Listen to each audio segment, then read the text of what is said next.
Bismillah an-Nur al-Anwar, in the name of God, the light of lights. After the podcast that Salman Sheikh and I made yesterday entitled Shinduism, I got a very interesting inquiry in email from a gentleman who wanted me to explain to him my reasoning, my rational reasoning that is, about why I believe matriarchy, or there should be a rule of women, replacing and supplanting the current order of patriarchy if the ultimate goal is true equality. And that's a very good question, and I will, rather than write a post about it, I will actually do a short podcast explaining my reasons. And my reasons are as follows.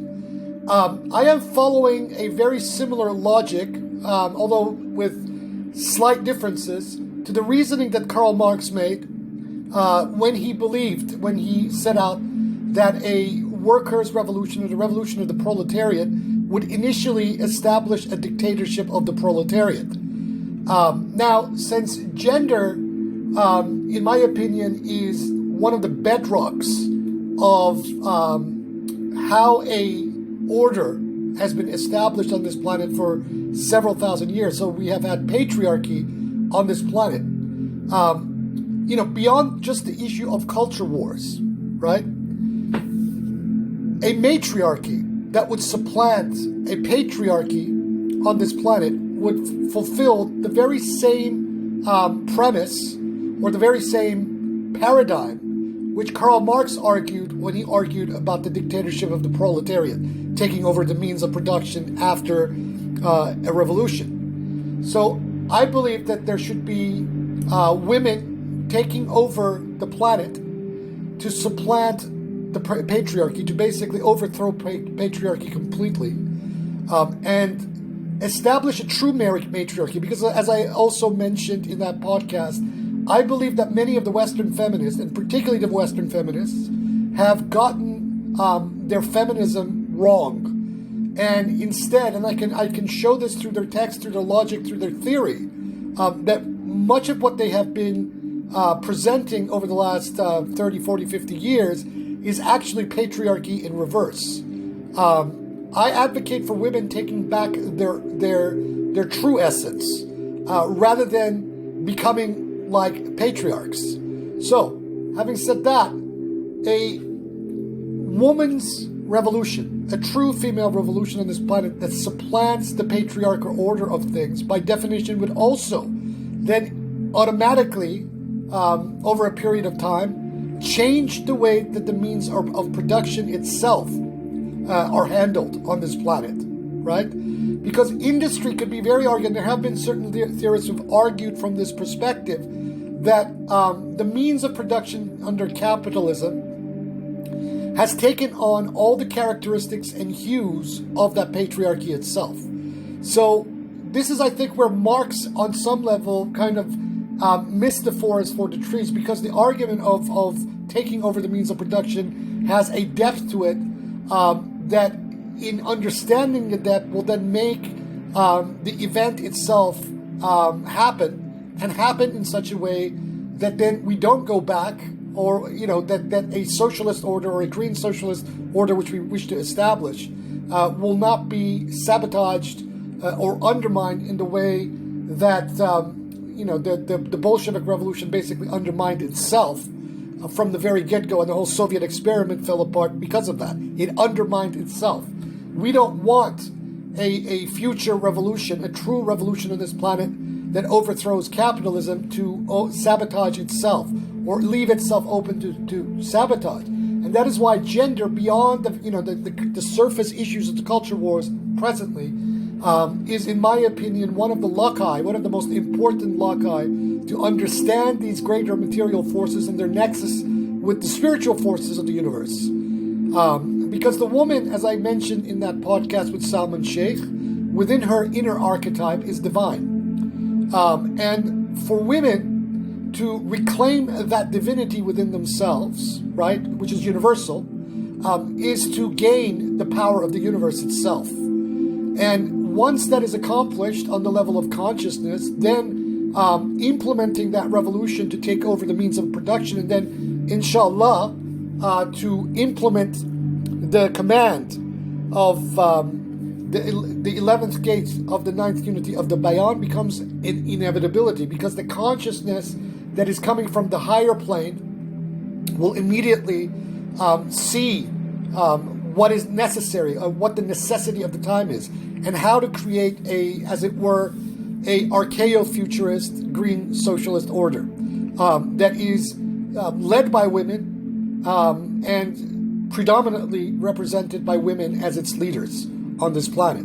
So that is my reasoning. It is based on a very similar argument that Marx and Engels put forth about the dictatorship of the proletariat. So a matriarchy that supplants a patriarchy, in essence, is basically the same thing. So it would be the same premise as the dictatorship of the proletariat, except we're not doing it merely on the level that Marx and Engels conceived, because as I mentioned, I believe that their reasoning in some respect was somewhat flawed.